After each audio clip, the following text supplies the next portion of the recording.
Assalamu alaikum wa rahmatullahi wa barakatuh. Brothers and sisters, imagine a person dressed in religious attire, preaching faith, teaching the Quran, but behind this facade hides a spy trained to destabilize an entire country. This is not a movie script, but a shocking reality that has shaken Iran in recent days. The case of the spy Imam, a man who deceived even the highest religious and political circles of the country, makes us wonder, how could such an impostor infiltrate the very heart of Iran's religious life? And most importantly, what does this teach us about our vigilance and unity? Hold on, because this story surpasses any fiction. The neighborhood is humble. The walls are covered with a thin layer of beige dust, as found everywhere in Qom. Winding streets, children playing among spice stalls, and in the midst of it all, one man. Upright posture, calm gaze, serene voice. He's not talkative, but when he speaks, everyone listens. When he recites, everyone stops. He says his name is Imam al-Hadi, a heavy name, almost too heavy for someone so young. Yet, no one pays attention to that. Perhaps because his gestures are filled with such composure, such respect, that they suggest a strict religious upbringing. Or maybe because in Qom, they're used to seekers of truth arriving from all corners of the world. Some disappear as quickly as they appear. Others take root. He doesn't seek attention. He doesn't preach in the streets, doesn't teach yet, just sits on a carpet and recites verses with a barely noticeable accent, almost too perfect. A perfection that grazes the ear but leaves a faint aftertaste that's hard to pinpoint.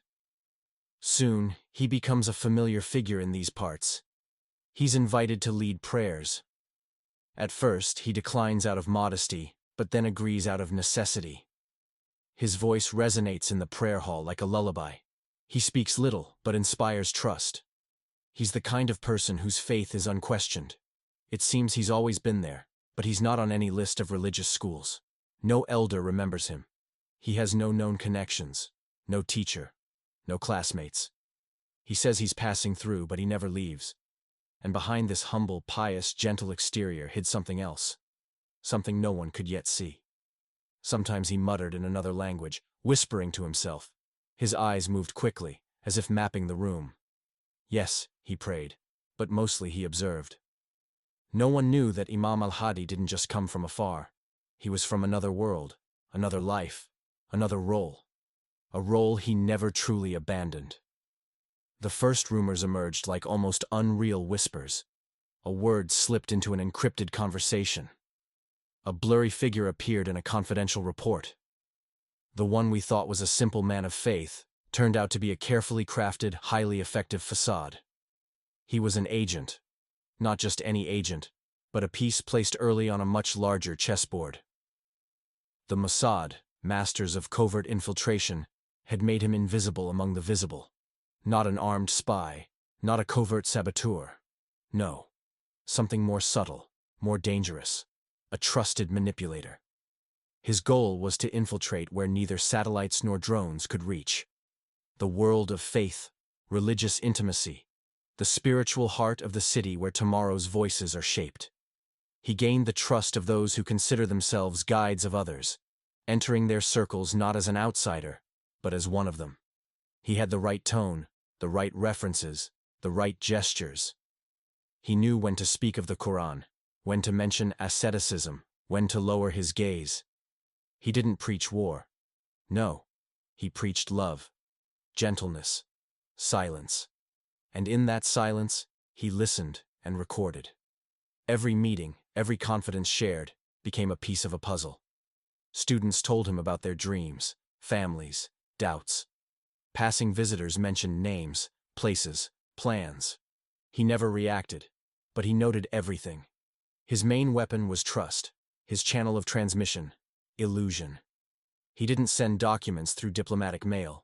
He used encrypted files hidden in recordings of his sermons, embedded in religious texts, burned onto CDs handed out for free, and sometimes even through large-scale television broadcasts.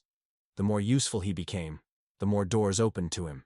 He was invited to closed schools, met with clerics, attended delicate discussions without ever intervening.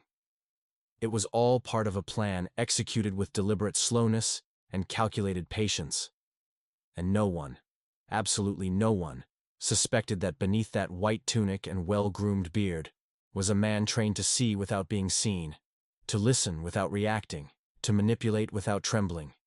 Sometimes they called him Sheikh, sometimes just Imam. He refused grand titles, but they called him that despite his wishes. He knew the answer to every question but never seemed arrogant. Some traveled from afar just to ask him one question. He listened, nodded slowly, and answered with that restrained wisdom that grants authority without demanding it. He no longer just led prayers, he led hearts. Families invited him to dinner. Religious leaders consulted him on internal matters. At symposiums, he was introduced as a distinguished speaker. He spoke of patience, inner purification, love for the Prophet. Every word seemed sincere. But behind the walls, in the apparent silence of a tiny office, one detail slipped his notice. Everything changed because of one attentive glance, that of a young student still unformed, unknown, but driven by a quiet passion for computer science. They say he just wanted to copy a sermon onto his USB drive to share with his mother. But something in the file seemed non-religious to him. An anomaly, a parasitic code, invisible to the naked eye but clear to him. Suspicious metadata, layers of encryption. That day, he said nothing. He copied the file and discreetly showed it to a trusted teacher, who passed it on to higher authorities. From that moment, silence gave way to surveillance. The security services didn't act immediately. They watched him, tracked his calls, analyzed his movements, studied his disks. They examined his interactions, his silences, the moments he seemed distracted. They studied his sermons like poetry, searching for hidden symbols. Nothing obvious, nothing direct, but a series of clues. Too many coincidences, too much caution. Meanwhile, he continued. He preached, taught, smiled, blessed newborns, attended funerals. He lived his role to the last breath, unaware that every word, every gesture was being watched and recorded. The trap closed slowly, silently, without his knowledge. It wasn't a denunciation. It wasn't tangible evidence. It was simply a woman. A woman who watched as the man she loved subtly changed. She had married him with trust, with that pure faith young believers have when they think they've found a man of God. But the man of God sometimes wept without explanation, eyes wide open, lost. He prayed at dawn with a strange intensity, not with quiet devotion but with the intensity of a man wrestling with himself. He spoke little, but when she asked simple questions, "Are you okay? Why didn't you tell me you were going to that meeting?" He smiled too quickly, as if to extinguish the topic before it could ignite. Then he'd move to another room or kiss her forehead and go pray. His phone was always with him, always locked. He said it was to protect the privacy of the faithful, for decency, but he never left it out of reach. His computer was locked, encrypted. Even to write a simple email, he locked himself in a room. And there was something else, something inexplicable. A gradual distancing, not physical. No, he was there, ate with her, gave her books. But something deep had vanished.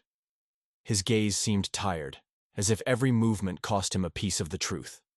Sometimes she caught him in front of the mirror, staring blankly, softly repeating phrases in a language she didn't understand, a language foreign to their daily life, foreign to faith. She said nothing, but her heart noticed everything.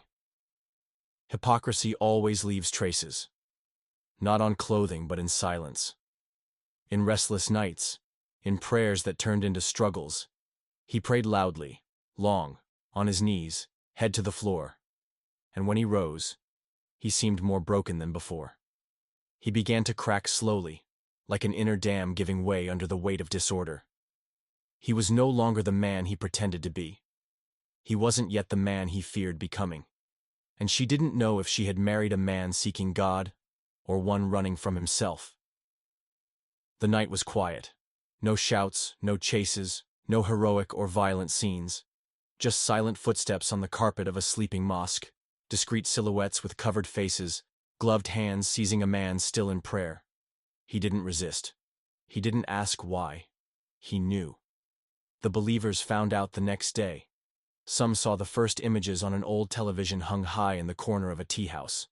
Others received notifications on their phones, followed by a deathly silence. Then the video appeared. The same man, but without a turban, without a trimmed beard, without the apparent calm. He stood in an empty room before a still camera. The background was gray, cold. His eyes seemed caught between shame and relief. He spoke softly, but without hesitation. "I read speeches written for me," he said, his voice barely trembling. "I was just a puppet. Everything I said was approved, reviewed, calculated to provoke an emotional response. I studied their words, their symbols, their silences. I understood their faith, but I didn't share it." He didn't try to justify himself. He didn't speak of mistakes or pressures. He confessed as if shedding a mask that had become too heavy. He said he was recruited, trained, not to kill, but to infiltrate, not to destroy from the outside, but to undermine from within. He knew how to speak to a cleric, a believer, a school teacher. He knew which Quranic verse to recite to strike a sensitive chord. He knew when to lower his gaze, when to shake a hand, when to cite a hadith. He had learned it all like one learns a language, but for him, it was just a role. That day, the image of the broken Imam in a crumpled shirt, hands crossed in front of him, went viral. Some wept, others shouted betrayal, others remained silent because they had loved him, followed him, defended him. And now he said it had all been just theater. Brothers and sisters, this story, beyond politics, is a profound reminder for our minds. A reminder that a pious appearance is not enough. Only a sincere heart and genuine faith can withstand hypocrisy. This false imam abused the sacred trust that a religious position grants. But this case teaches us that despite the plans of enemies, Allah watches, and the truth always comes to light. Let us remain vigilant, support our scholars, strengthen our mosques, and never cease striving for sincerity and faith. May Allah protect us from hypocrisy, grant us discernment, and make us bearers of truth, even in turbulent times.